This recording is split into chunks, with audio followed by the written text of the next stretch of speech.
Sementara itu, pada malam pergantian tahun di Batu Raja, taman kota yang biasanya digunakan masyarakat untuk tempat berkumpul saat malam pergantian tahun akan ditutup oleh pihak polisi. Taman Kota Batu Raja yang biasanya digunakan masyarakat Kabupaten Oku untuk berkumpul pada malam pergantian tahun, namun pada malam pergantian tahun kali ini rencananya kepolisian dan Pemkab Oku akan menutup Taman Kota Batu Raja. Penutupan diutamakan bagi kendaraan yang akan masuk ke kawasan Taman Kota agar tidak terjadi penumpukan kendaraan yang dapat menyebabkan kemacetan.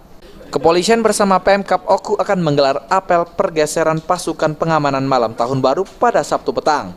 Polisi juga akan melakukan rekayasa lalu lintas di sekitar Taman Kota Batu Raja seperti tahun sebelumnya. Kalau sesuai dengan timeline yang sudah kami susun, tanggal 31 Desember itu kami akan melaksanakan apel pelepasan pasukan.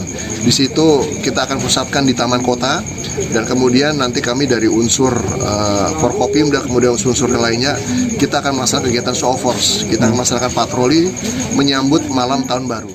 Rencananya jalan menuju Taman Kota Batu Raja akan dialihkan ke jalan lain sehingga jalan sekitar Taman Kota clear dari kendaraan mulai pukul 20.00 waktu Indonesia bagian Barat. Para pedagang juga dihimbau untuk berjualan tak sampai larut malam.